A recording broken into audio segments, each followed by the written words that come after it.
اس نے تو گویا قرآن کو جھٹلایا، صحابہ کے عقیدے کو جھٹلایا، اولیاء اللہ کے طریقے کو جھٹلایا۔ تو بلا شک اور شبہ ہمارے آقا عالم بشریات میں آنے سے پہلے بھی موجود تھے، لیکن عالم نور میں تھے، عالم نور میں تھے۔ کچھ بھی نہیں تھا، صرف اللہ تھا، اور اللہ ہاتھ سے پاک، پیر سے پاک، صورت سے پاک، سب چیز سے پاک۔ اللہ ایک نور ہے۔ اللہ نے چاہا کہ میں پہچانا جاؤں کہ میں نور ہوں، تو اللہ نے اپنے نور کے حصے سے دوسرا ایک نور پیدا فرمایا۔ اسی نور کو کیا کہتے ہیں؟ نور محمدی۔ سبحان صلی اللہ علیہ وسلم۔ اب وہ نور کو اللہ تعالیٰ نے اپنے پاس ہی رکھا۔ ابھی تک کچھ نہیں بنا تھا، صرف اللہ کا نور تھا۔ نہ زمین تھی، نہ آسمان تھی، نہ عرش تھا، نہ فرش تھا، نہ درندہ تھا، نہ پرندہ تھا، نہ انسان تھا، نہ جن تھا، کچھ بھی نہیں تھا، صرف اللہ کا نور تھا۔ اللہ نے ارادہ کیا کہ میں پہچانا جاؤں میں رب ہوں، اللہ نے اپنے نور سے ایک نور کا حصہ الگ کیا اور اسے نور محمدی بنایا۔ یہاں سے سٹارٹ ہوتا ہے۔ یہ نہیں کہ اللہ کے رسول صلی اللہ علیہ وسلم آمینہ کے شکم سے پیدا ہو گئے بعد میں نبی بنے، نہیں۔ ہمارے آقا عالم بشریات میں آنے سے پہلے بھی نبی تھے، البتہ عالم نور میں تھے۔ اب پھر اس حضور کے نور سے اللہ نے اور 4 حصے کیے۔ ایک سے لوح محفوظ بنایا، ایک سے قلم بنایا، ایک سے عرش الہی بنایا، اور پھر ایک حصے سے پوری کائنات کو بنایا۔ اب ہمارے آقا صلی اللہ علیہ وسلم عالم بشریات میں آنے سے پہلے عالم نور میں تھے، اپنے رب کے پاس میں تھے، اور عالم نور میں بھی اپنے رب کی عبادت کرتے تھے۔ کیسی عبادت؟ امام قسطلانی رحمت اللہ علیہ، بہت بڑے پائتخت کے بزرگ ہیں، مفسر اکرام ہیں، آپ نے حدیث اور قرآن کی تفسیر لکھی ہے، اسے کہتے ہیں مفسر۔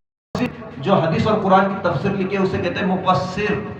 مفسر ہے حضرت امام قسطلانی رحمت اللہ علیہ، روایت کرتے ہیں کہ اللہ تعالیٰ کے نور سے بنے ہوئے نور محمدی نے کہا، یعنی ہمارے آقا نے عالم نور میں کہا، اے رب العالمین، اے پروردگار عالم، میں تیری عبادت کرنا چاہتا ہوں۔ اللہ نے اجازت دے دی، اے میرے محبوب، ٹھیک ہے، آپ میری 2 رکعت نماز پڑھیے۔ عالم نور کی بات کر رہا ہوں میں، ابھی تک دنیا میں حضور نہیں آئے، ابھی زمین نہیں بنی، آسمان نہیں بنا، چاند نہیں بنا، ستارے نہیں بنے، درندے پرندے کچھ نہیں بنے، اس وقت کی بات بتا رہا ہوں۔ اللہ نے کہا، اے میرے محبوب، ٹھیک ہے، 2 رکعت نماز پڑھو نفل۔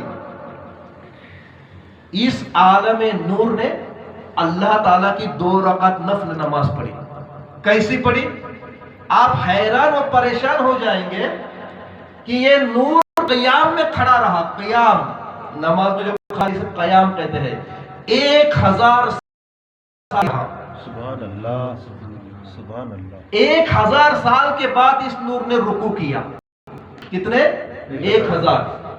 1000 سال تک رکوع میں رہا، سبحان ربی اللہ کی عظمت بیان کرتا رہا۔ 1 سال کے بعد یہ نور رکوع سے کھڑا ہوا، قوما جسے کہتے ہیں، رکوع سے کھڑا ہونے میں قوما۔ 1000 سال تک قوما میں رہا۔ اس کے بعد پھر سجدہ کیا، 1000 سال تک پہلا سجدہ کیا۔ 1000 سال کے بعد پہلے سجدے سے نور اٹھا، جلسہ، 2 سجدوں کے درمیان بیٹھنے کو جلسہ کہتے ہیں۔ 1000 سال تک یہ نور جلسے میں رہا۔ پھر دوسرا سجدہ کیا، دوسرے سجدے میں 1000 سال تک رہا۔ سبحان ربی الاعلی۔ پاکی ہے اس اعلیٰ رب کی۔ 1000 سال تک سجدے میں رہنا، 1000 سال تک رکوع میں رہنا، 1000 سال تک قوما اور جلسہ میں رہنا کوئی معمولی بات نہیں ہے ایمان والوں۔ یا 1 گھنٹہ ہم عبادت نہیں کر پاتے صحیح ڈھنگ سے، وہ میرے آقا نے عالم نور میں عبادت کی، 2 رکعت کے بعد سلام پھیرا تو اللہ کہتا ہے اے میرے محبوب آپ نے میری عبادت کا حق ادا کر دیا. سبحان